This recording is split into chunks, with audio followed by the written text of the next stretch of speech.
ओम।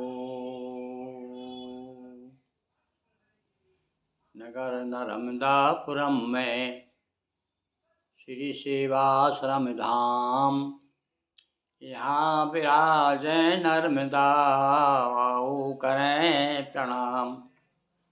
नर्मदापुरम सुविख्यातम रेवाया दक्षिणे तटे, सेवाश्रमेषु राजता देवी नर्मदायै नमो नमः। नर्मदा काव्य मंच से, नर्मदा अध्यात्म मंच से, सेवा संत नर्मदा मंदिरम से आपका स्नेह भाजन पंडित गिरी मोहन गुरु। बंधुओं, हम अपने मंच से आपको समय समय पर व्रत त्यौहार के बारे में और सनातन धर्म के बारे में, पुराणों के बारे में समय समय पर कथाएं सुनाते रहे हैं, सुनाते जाएंगे और सुना रहे हैं। आज हम आपको अभी विगत कार्तिक माह गया है। कार्तिक माह भी बड़ा ये धार्मिक दृष्टि से बड़ा महत्वपूर्ण माह है। अभी अघन लगाया है, अघन शुरू हो गया है, लग गया है। अघन को मार्गशीर्ष कहते हैं और शायद आप जानते हैं कि भगवान श्री कृष्ण ने अपने श्रीमुख से मार्गशीर्ष की बड़ी प्रशंसा की है। कहा है कि मासा नाम मार्गशीर्षो, मैं खुद हूँ मार्गशीर्ष हूँ। भगवान स्वयं कहते हैं कि महीनों में, मासों में मैं मार्गशीर्ष हूँ, यज्ञों में जप यज्ञ हूँ। इस तरह से वृक्षों में पीपल हूँ। इस प्रकार से भगवान ने स्वयं गीता में कहा है। देखिए इसकी महिमा, अघन मास की महिमा स्कंद पुराण में भी बड़े विशेष रूप से दी गई है। तो हमने संक्षेप में, संक्षिप्त स्कंद पुराणम में दोहा चौपाइयों में प्रस्तुत की है। तो आप उसके माध्यम से देखिए। आज हम आपको स्कंद पुराण सुना रहे हैं और अघन मास की महिमा, और अघन मास में भी विशेष रूप से और कौन कौन सी तिथियां हैं उसका वर्णन हम आपको करेंगे। तो बड़े संक्षेप में, अधिक समय नहीं लेंगे आपका। देखिए आप और अपना ज्ञान वर्धन कीजिए। मार्गशीर्ष दशमी तथा 11 द्वादश खास। हाँ, अब यहाँ स्कंद पुराण तो कहता है, वैसे भगवान श्री कृष्ण तो क्या कहते हैं कि मैं खुद मार्गशीर्ष हूँ महीनों में। तो पर यहाँ पर स्कंद पुराण कहता है कि दशमी, 11 और द्वादश यानी 12 ये विशेष रूप से खास हैं। और 11 की महिमा बड़ी, अतः रखें उस महीने में मार्गशीर्ष की बड़ी महिमा है।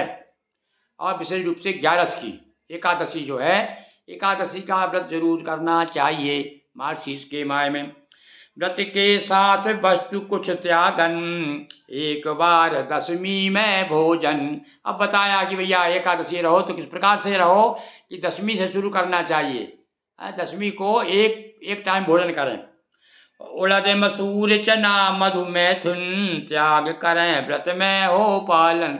हाँ भैया, एकादशी व्रत वालों को सुन लो भाई, ध्यान हो क्या कह रहा है। एक स्कंद पुराण क्या कह रहा है कि उड़द मसूर चना और शहद और स्त्री प्रसंग, ये जो है, जो एकादशी का व्रत करते हैं उन्हें त्याग देना चाहिए। इनका त्याग करें दशमी तिथि, बढ़े विष्णु श्री हरि चरणों प्रति। और इस प्रकार से इसका जो त्याग करेगा दशमी के दिन से ही कर देना चाहिए त्याग। और भगवान विष्णु के प्रति आपकी विशेष प्रेम रहना चाहिए। 11 से बार बार जल पाना, हिंसा हो ना पान चबाना। बार बार जल ना पिए और हिंसा न करें, और भैया पान का बीड़ा भी ना खाएं। जो पान तम्बाकू खाते हैं उन्हें भी नहीं खाना चाहिए। देखिए कितना, अब हम केवल कुछ लोग क्या कहते हैं, भैया चलो आज भोजन नहीं करेंगे, चावल नहीं खाएंगे केवल। उससे नहीं, व्रत का मतलब है कि उसका जो भी विधान बताया है उस पूरे विधान से करना चाहिए। युवा खेल वर निशी में सोना, दुष्ट जनों का साथ न होना। ये ध्यान रखिए। सत्संगत में रहिए। संग मतलब स्वाध्याय कीजिए, सत्संगत कीजिए और जुआ हुआ ना खेलें। अब हम तो एकादशी है, साथ में बैठे हैं, मनोरंजन कर रहे हैं, पत्ते खेल रहे हैं। तो बताया भैया इसमें। और रात्र में जागरण भी करना चाहिए जितना बन सके। वैसे तो भैया बड़ा कठिन है आज के समय इतनी पालन करना, पर वो भैया जो ग्रंथों में बताया वो तो बताना जरूरी है। अरे इनमें से हम फूल ने तो फूल की पकड़ी, जितना बन सके उतना साधन करना चाहिए। इन सब कर्मों का हो त्यागन, 11 में हो रात्रि जागरण। और स्कंद पुराण कहता है कि 11 में रात्रि जागरण होना चाहिए। भूखे रह कर दे ये सुखाना, और केवल इसको व्रत नहीं माना।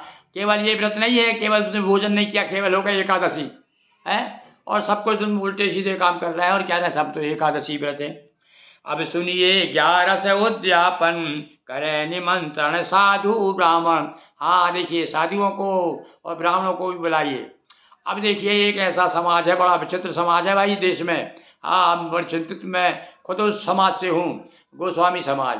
जो कुछ लोग तो कहते हैं भैया गोस्वामी जो है मूल रूप से ब्राह्मण है। क्यों है ब्राह्मण? कि पहले ब्राह्मण थे, वो सन्यासी हो गए, साधु हो गए, और अब वो ग्रस्त हो गए। पहले विरक्त थे, विरक्त से आज ग्रस्त हो गए। तो विरक्त थे तब सन्यासी थे, अब ग्रस्त हो गए, और ग्रस्त के पहले जो ग्रस्त थे तब वो ब्राह्मण थे। तो इसलिए मूल रूप से तो ब्राह्मण ही है। तो कुछ लोग जो है अब वो ब्राह्मण, और अन्य समाज भी भैया ब्राह्मण ही मानता है, महाराज जी गोस्वामी जी कहते हैं। और तो ये साधु भी हैं, क्योंकि इनके पूर्वज, या इनके पूर्वज नहीं तो इन जिन्होंने रिश्तेदारी, जिनसे रिश्तेदारी कर लिए गिरिपुरी लोगों से, वे तो साधु रहे होंगे, पहले बाबा जी रहे होंगे। तो भैया इसलिए कि इसमें लिखा है, स्कंद पुराण खुद कहता है कि साधु ब्राह्मणों का निमंत्रण करना चाहिए, यानी गोस्वामियों का भी निमंत्रण करें और ब्राह्मणों का भी करें। हाँ, जो गोस्वामी ब्राह्मण है उनका भी, और जो अन्य ब्राह्मण है उनका भी, कहने का अर्थ हमारा ये। तो कलश सर्व तो भद्र बनावें, श्री विष्णु विग्रह ले आवें, पुरुष सूक्त से करके पूजन, हवन आदि संग ब्राह्मण भोजन। और भैया जो पुरुष सूक्त दिया हुआ है उसमें जो अपना अपने से करते हैं ना शंकर जी का, उसमें दिया हुआ है। और वो पुरुष सूक्त से जो है भगवान का जो है आपसे करना चाहिए। और अघन मास में मथुरा वासा, 3 दिवस यदि करें निवासा। और कहा भैया मथुरा नगर में यदि मथुरा जी में 3 दिन निवास करे कम से कम, अघन के माह में, बड़ा महत्व बताया इसका। इसीलिए देखो अब लोग कितने रोज जा रहे हैं, सब लोग जा रहे हैं मथुरा वृंदावन जा रहे हैं। और वह प्रयाग में फल से भारी, मथुरा की महिमा है न्यारी। भगवान ने इसमें स्कंद पुराण में मथुरा की महिमा बताई है कि प्रयागराज के समान फल देने वाली। यदि 3 दिन आप जो है कम से अघन के मास में मथुरा में निवास करते हैं, 11 व्रत के साथ ही, और मथुरा तीर्थ निवास, अघन महिमा पाप दो सब महीनों में खास। और इस प्रकार से भगवान श्री कृष्ण स्वयं कहते हैं भैया ये अघन का महीना सब महीनों में श्रेष्ठ है। देखिए आज हमने अघन मास की महिमा आपको बताई, और निश्चित रूप से आप इससे लाभ लेंगे। और विशेष जो एकादशी व्रत करते हैं उनके लिए तो हमने कुछ नियम भी बताए हैं आज। बहुत बहुत धन्यवाद।